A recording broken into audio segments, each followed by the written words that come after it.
tu veux réussir dans ta vie, alors écoute bien. La réussite n'est pas une question de chance, mais de compétences. Il y a plus de 2 ans de cela, j'étais au plus bas de ma vie. J'étais au fond du trou. Puis avec le dev perso et au fil de mes expériences, j'ai déterminé 10 compétences. Si tu maîtrises ces compétences, surtout les derniers, les rêves les plus fous vont se réaliser. Plus tu maîtrises de compétences que je vais citer, mieux c'est. Et si tu es pressé, première compétence, avoir de la discipline. Si tu es dans le dev perso, c'est quasiment sûr que tu as cette compétence. Et si tu as un truc que t'as pas envie de faire, tu le fais. Et ça, c'est la compétence de base de chez base pour les gens qui réussissent. Alors si tu n'as pas cette compétence, tu ne vas pas aller très loin dans ta vie. Et pour cette compétence, il n'y a pas de secret, il faut se mettre dans l'inconfort. Par exemple, des douches froides. À chaque fois que tu le fais, tu es en train de souffrir. Et si tu le fais tous les jours, tu as une base solide de discipline. Et si tu as cette discipline, tu mets une raclée à 80% des gens. Mais aussi la discipline te permet de surmonter des choses difficiles. Car la vie, elle est dure. Et si tu n'as pas cette compétence, la vie va te mettre à 4 pattes. Au sens, tu auras une situation désastreuse. Et si tu n'as pas envie de finir comme 80% des gens, alors développe cette compétence si tu ne l'as pas encore fait. Ensuite, deuxième compétence, savoir dire non. Et cette compétence consiste à si quelqu'un te demande quelque chose que tu n'as pas envie de faire, par exemple si la personne te propose d'aller en soirée alors que tu dois travailler, tu as la capacité de dire non. Mais beaucoup de personnes dans cette situation disent oui pour peur de décevoir. Parce que les gens croient que s'ils disent non, ils ne seront plus potes.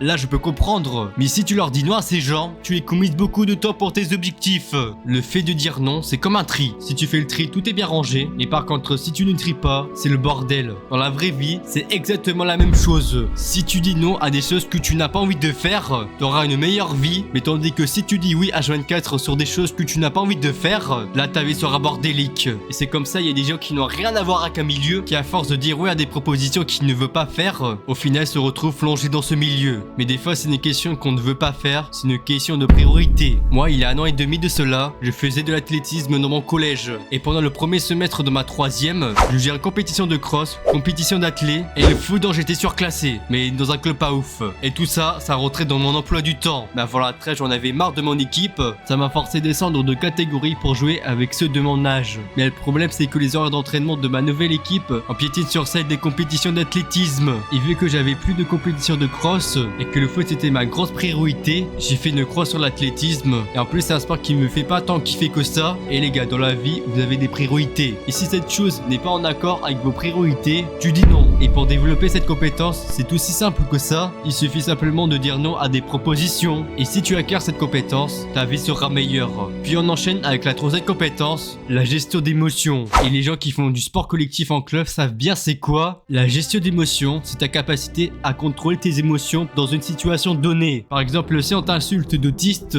il ne faut pas que tes émotions prennent le contrôle sur toi. Et cette compétence, il est important dans la vie, car si une émotion te contrôle, admettons de la colère, vous êtes de mauvaise humeur, vous faites des mauvais choix, et ça peut que porter préjudice.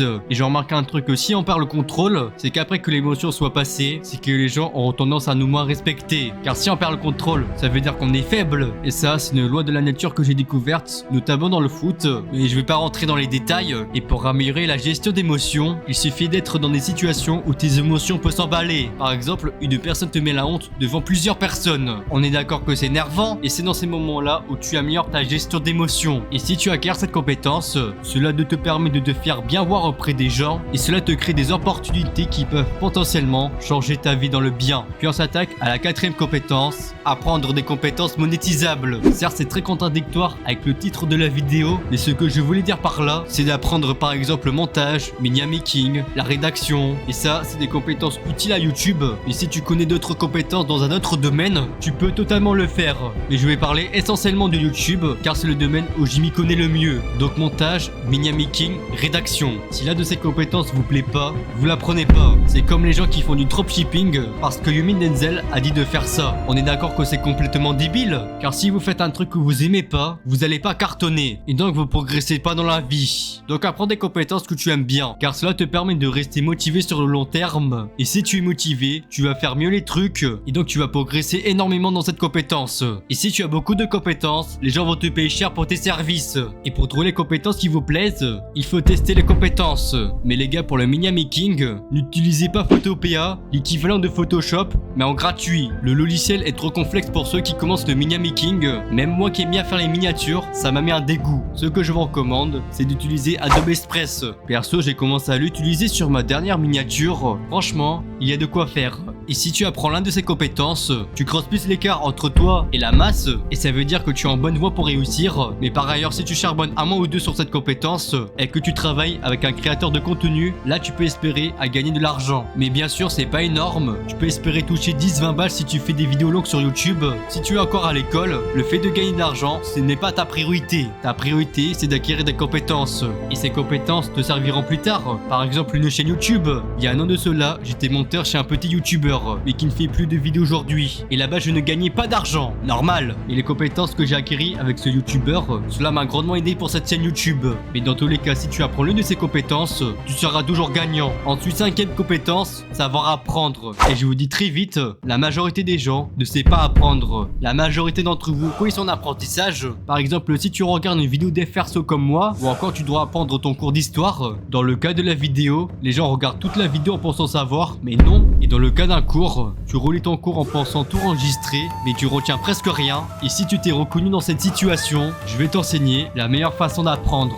Si tu regardes une vidéo, supposons d'FRSO, par exemple, si le sujet de la vidéo, c'est comment avoir un meilleur sommeil, tu as deux options. La première option, c'est de prendre notes. Même si là, dans ces genres de sujets, c'est pas très utile, mais si c'était une vidéo d'information, là, prendre notes, ça serait efficace. Et la deuxième option, c'est que après la vidéo, tu l'appliques directement. Et par contre, si tu es à l'école, et vu que tu n'es pas chez toi, et pour moi la meilleure façon d'apprendre quand tu es à l'école, c'est de participer. Et si tu participes, tu retiens au moins 50% des informations. Cela te permet d'économiser du temps pour tes objectifs.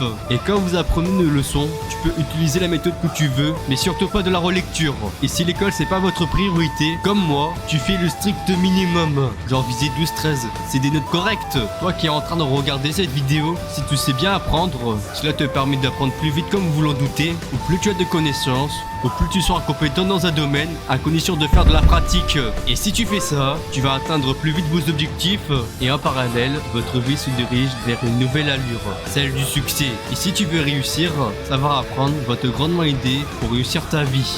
Compétence numéro 6, savoir bien parler. Et cette compétence comprend élocution et éloquence.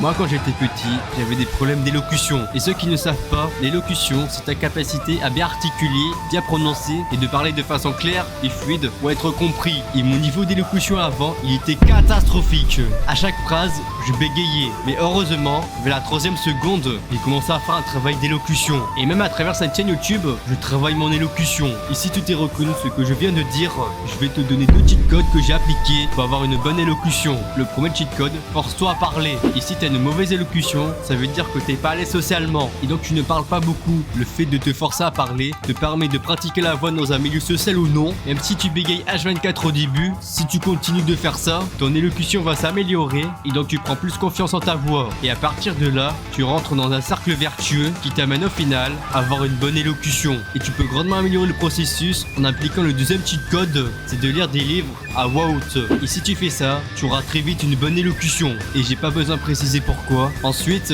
savoir bien parler n'inclut pas que l'élocution, mais aussi l'éloquence.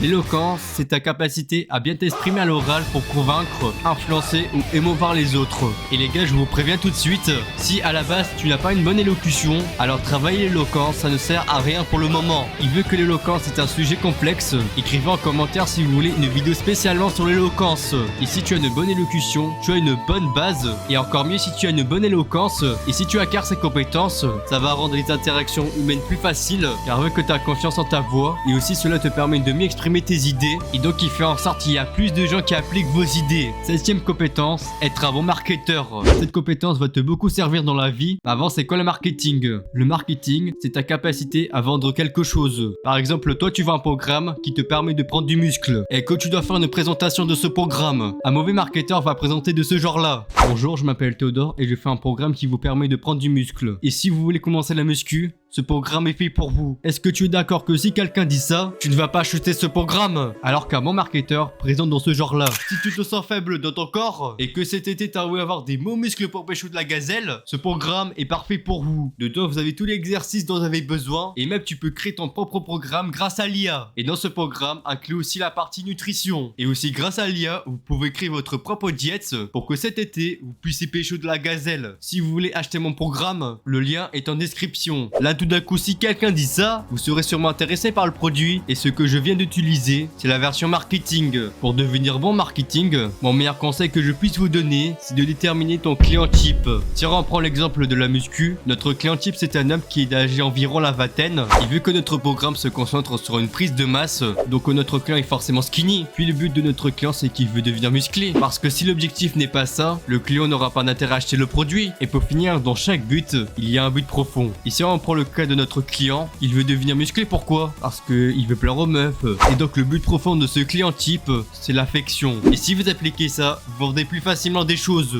Au plus tu connais ton client type, au plus ça sera facile de vendre. Et cela s'applique à n'importe quel business, que ce soit YouTube, dropshipping ou autre chose. Si tu n'appliques pas ça, tu vas galérer pour réussir. Et si tu appliques ça et autre chose pour devenir un bon marketeur, crois-moi que ta vie va littéralement se transformer. 8ème compétence, savoir utiliser l'IA. Les gars, si tu n'utilises pas l'IA dès aujourd'hui, tu te tires une balle sur le pied. Parce que l'IA c'est un cheat code du 21e siècle. Si tu n'utilises pas l'IA dès maintenant, ça sera très difficile de réussir. Alors comment utilise l'IA? Déjà, au lieu d'utiliser ChatGPT pour faire tes devoirs de maths à ta place, tu peux lui poser des questions. Car au lieu d'attendre une personne compétente dans le domaine que tu veux, si tu lui poses directement à ChatGPT, tu vas gagner beaucoup de temps et tu auras ta réponse plus vite que si tu lui reposais à un professeur. Et si à chaque question que tu as, tu lui poses à ChatGPT, tu vas apprendre plus vite que les autres. Et si tu es plus malin, tu peux utiliser ChatGPT pour faire votre propre programme d'entraînement. Et si tu fais ça, tu gagnes énormément de temps et même tu auras plus de résultats que si tu aurais fait toi-même. Et même si tu veux optimiser tes résultats, il faut que vous soyez le plus précis possible dans votre présentation. Mais il y a ses limites. Vous l'avez sûrement remarqué que des fois l'IA répond à travers et même il peut faire des erreurs. Alors que faire dans ces cas-là? Si l'IA vous répond à travers, alors que ces genres de réponses devient de plus en plus rare avec l'amélioration de l'IA, même si tu poses ta question n'importe comment, l'IA va te répondre correctement. Mais si l'IA vous répond n'importe comment, notamment dans vos plannings d'entraînement, là la raison que t'as pas assez poncté, ou pour te la faire simple, tu n'as pas assez précisé. Donc si cela arrive, prends plus ton message. Et là tu vois que l'IA t'a généré ce que tu avais demandé. Et dans le deuxième cas, si l'IA te fait une erreur, ce qui arrive plus souvent, environ 1/10 des messages de l'IA contient une erreur. Et si tu ne veux pas faire une erreur qui peut potentiellement coûter cher, je te conseille de faire un prompt ending, soit la fonctionnalité de modifier votre message. Après il suffit seulement d'appuyer sur entrée, et là l'IA va te générer un nouveau message. Et tu répètes le processus 3 à 4 fois, et même tu peux ouvrir une nouvelle conversation si tu veux, et à partir des messages que l'IA a générés, tu prends les informations en commun et tu traces ta route. Et là ce que je viens de dire depuis tout à l'heure, c'est des connaissances de base de l'IA, et même parfois que j'ai pas ça approfondi. Donc si tu veux que je fasse une vidéo sur le sujet, n'hésitez pas à le dire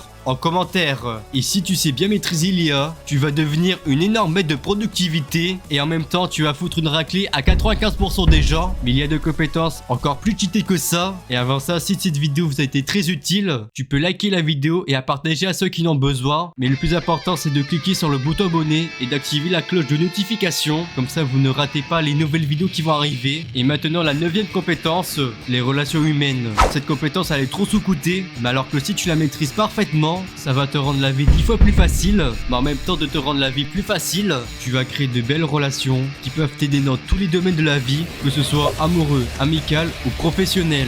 Et le meilleur moyen d'apprendre les relations humaines, c'est de lire le livre Comment se faire des amis de Dale Carnegie. Là je suis vers la fin du livre et ce que j'ai lu avant, il n'y a que des bangers.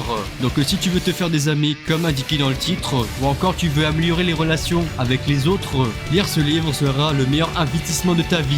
Et premier degré c'est le meilleur investissement de ta vie. Pour les conseils qu'il y a dans ce livre, fonce direct. Et si tu veux procurer ce livre, je mets le lien du PDF en description. Et enfin 10ème compétence qui est très évidente, la remise en question. Mec, si tu te remets pas en question, je te promets que tu vas pas réussir ta vie. Imaginons t'es youtubeur et que tu as fait une nouvelle vidéo, mais que cette vidéo a fait seulement 5 vues, comme l'une de mes dernières vidéos. Mais au lieu de te poser des questions, tu trouves des excuses du genre non, ma nouvelle vidéo elle est intéressante, mais c'est que les gens ne sont pas curieux. Et si les gens ne sont pas curieux, ça veut dire que ta vidéo n'est pas intéressante. Et la raison que ta vidéo n'est pas intéressante, c'est peut-être que le sujet est mauvais, ou encore que t'as une mauvaise miniature.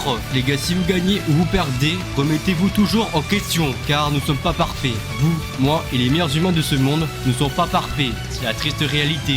Et si tous les humains étaient parfaits, tout le monde réussirait. Alors que dans ce monde, ce n'est pas le cas. Et si vous acquiert la compétence de se remettre en question, déjà tu ne vas plus faire les mêmes erreurs. Et si tu ne fais plus les mêmes erreurs, tu vas réaliser vos objectifs beaucoup plus rapidement. Et si tu fais ça pendant plusieurs mois, plusieurs années, à la fin, tu vas réussir ta vie à condition de mettre les efforts à la hauteur.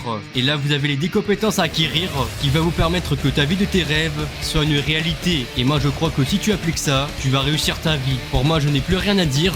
Surtout, n'oublie pas ce que j'ai dit tout à l'heure, c'est de t'abonner et d'activer la cloche de notification. Je vous dis à la prochaine.